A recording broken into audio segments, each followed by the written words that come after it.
รีลาวก้าวสู่ลาวเสรีอยู่ในจุดซุ่ม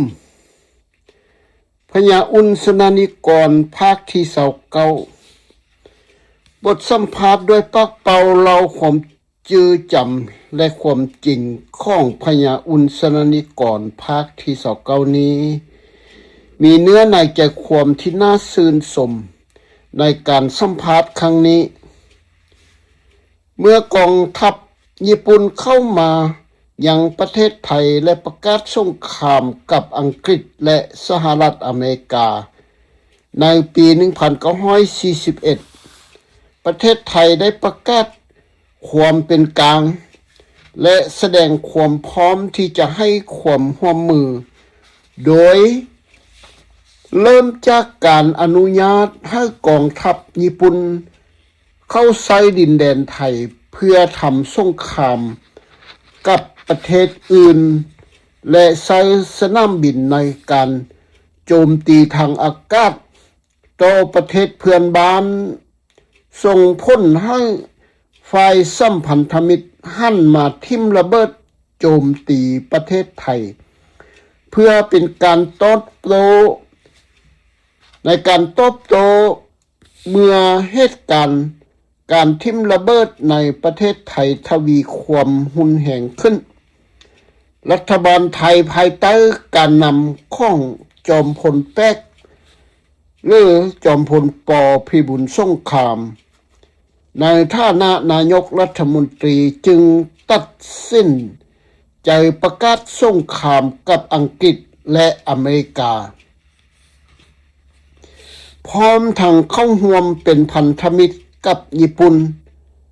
จากนั้นพวกเขาก็มีคณะแนวราวอิสระอยู่ในกรุงเทพให้การสนับสนุนในฐานะรัฐบาลแนวราวอิสระพัทินของการนำเจ้าเพชรราชเพชรรัตนวงศ์ซ่าและพรรคพวกในนั้นรัฐบาลไทยก็ได้ส่งกองทัพภาคเหนือไปยึดครองเมืองเสียงตุงซึ่งเป็นดินแดนของการปกครองของอังกฤษที่ได้รับจากกันแลกเปลี่ยนระหว่างฝรั่งเศสแยกออกจากเสียงทองในปี 1894 โดยข้าพเจ้ามีโอกาสได้สัมผัสกับปฏิบัติการทางทหารครั้งนี้ด้วยตนเองในสมัยที่ยังรับราชการอยู่ในเหล่าทหารม้าของไทยอังกฤษบ่อาจจะให้อภัยแก่ไทยที่ส่งกองกำลังทหารไปยึดของเสียงตุงได้ด้วยเหตุนี้เมื่อสงครามยุติลงอังกฤษซึ่งเป็นหนึ่งในมหาอำนาจฝ่ายสัมพันธมิตรผู้ชนะสงครามจึงยืนการเรียกร้องค่าปฏิกรรมสงครามจำนวนมหาศาลจากไทยนอกจากนี้แล้วอังกฤษยังอาศัยสถานะผู้ชนะสงครามกดดันให้ไทยส่งคืนดินแดนในลาวและกัมพูชาที่ไทยเคยได้รับมอบก่อนที่เกิดสงครามกลับคืนแก่ฝรั่งเศสอังกฤษยังบีบบังคับให้ไทยลงนามในสนธิสัญญาสันติภาพกับอินเดียและพม่าซึ่งในขณะนั้นยังคงเป็นอาณานิคมของอังกฤษอยู่ในอังกฤษบังคับให้ไทยลงนามในสนธิสัญญาที่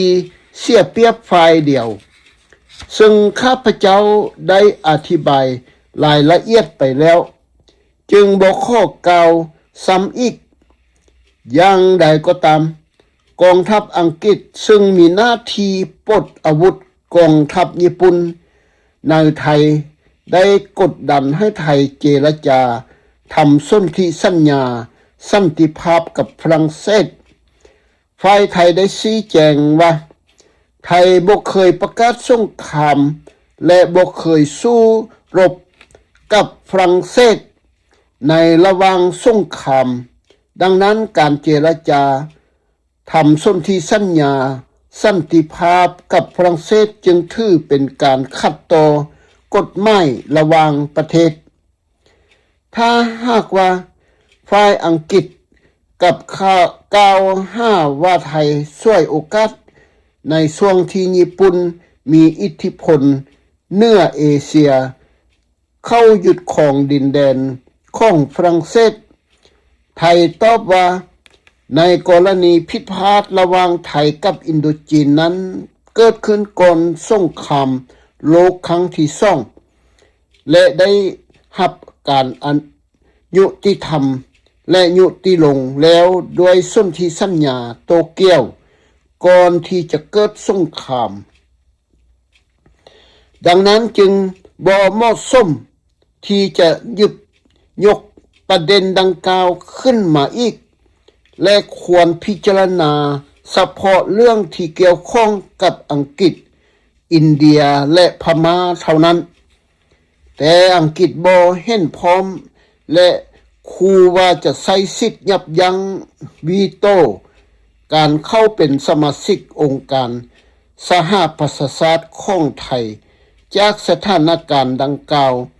ไทยจำเป็นต้องยอมเข้าสู่การเจรจากับฝรั่งเศสโดยในเบื้องต้นฝ่ายฝรั่งเศสได้ยืนข้อเรียกร้องดังต่อไปนี้ 1. ดินแดนภาคตะวันออกเฉียงเหนือของไทย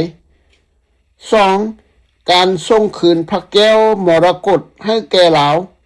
3. การส่งคืนดินแดนสัญบุรีล้านช้างและจำปาสักให้แก่ลาว 4. การส่งคืนดินแดนเสียมเรียบและพาตะบองให้แก่กัมพูชานอกจากนี้ฝรั่งเศสยังเรียกร้องค่าประพฤติธรรมสงครามเพื่อชดเชยความเสียหายที่ได้รับจากสงครามอีกด้วยฝ่ายสหรัฐอเมริกาบ่เห็นด้วยกับข้อเรียกร้องข้อทำอิฐเนื่องจากว่าเป็นประเด็นปัญหาที่มีมาโดนนานแล้วและบ่ได้เกี่ยวข้องกับสงครามจึงขอให้ฝรั่งเศสถอนข้อเรียกร้องดังกล่าวซึ่งฝรั่งเศสก็ยอมปฏิบัติตามสำหรับข้อเรียกร้องเรื่องพระแก้วมรกตนั้นฝ่ายไทยพิจารณาแล้วเห็นว่าเป็นสิ่งที่บ่อาจจะยอมรับได้โดยเด็ดขาดสหรัฐอเมริกาจึงแนะนำให้ฝรั่งเศสถอนข้อเรียกร้องนี้ซึ่งฝรั่งเศสก็ยอมถอนข้อเรียกร้องดังกล่าวเช่นกันส่วนข้อเรียกร้องข้อที่3และ4ซึ่งเกี่ยวกับการส่งคืนดินแดนสัญบุรีและจำปาสักให้แก่ลาวรวมถึงเสียมเรียบและพระตะบองให้แก่กัมพูชานั้นสหรัฐอเมริกามีความเห็นว่าไทยได้ดินแดนเหล่านี้มาโดยอาศัยอำนาจของกองทัพญี่ปุ่นจึงควรส่งดินแดนดังกล่าวคืนแม้ไทยจะลังเลใจในเรื่องนี้แต่เมื่อบ่มีทางเลือกอื่นใดในที่สุดไทยจึงตกลงส่งคืนดินแดนเหล่านั้นให้แก่ฝรั่งเศสอินโดจีนตามสนธิสัญญาลงวันที่12เดือนตุลาในปี1946ในขณะนั้นพลเรือตรีหลวงธรรมรงค์นาวาสวัสดิ์ดำรงตำแหน่งนายกรัฐมนตรีสืบต่อจากหม่อมราชวงศ์เสนีประโมทโดยสรุปสาระสำคัญของสนธิสัญญามีดังนี้รัฐบาลไทยและรัฐบาลฝรั่งเศสได้ตกลงกันว่ารัฐบาลไทยจะประกาศยกเลิกสนธิสัญญาโตเกียวฉบับลงวันที่9พฤษภาปี1941ส่งผลให้ดินแดนในอินโดจีนที่ไทยได้ยึดครองมานั้นต้องถูกส่งคืนให้แก่ฝรั่งเศส ซึ่งฝรั่งเศสก็จะส่งมอบดินแดนดังกล่าวคืนให้แก่รัฐบาลลาวและรัฐบาลกัมพูชาต่อไปนี้1ไทยเรียกร้องสิทธิในการทำประมงในทะเลสาบเขมรต้นเลสาบซึ่งคณะกรรมการได้อนุมัติ2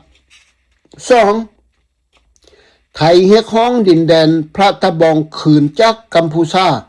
และขอให้มีการแก้ไขสนธิสัญญาที่เกี่ยวข้องแต่คณะกรรมการบ่อนุมัติข้อเรียกร้องนี้และปฏิเสธไปเลย3ไทยเรียกร้องดินแดนฝั่งขวาของแม่น้ำคองซึ่งปัจจุบันคือราชอาณาจักรลาวและขอให้มีการแก้ไขสนธิสัญญาฉบับวันที่3เดือนตุลาในปี1894 4ไทยเรียกร้องให้มีการกำหนดแนวเขตแดนตามแนวแม่น้ำคองโดยคณะกรรมการเห็นควรให้ใช้ห้องน้ำลึกเป็นเส้นแบ่งเขตแดนซึ่งโดยส่วนใหญ่มักจะอยู่ใกล้กับฝั่งไทยเนื่องจากหมู่บ้าน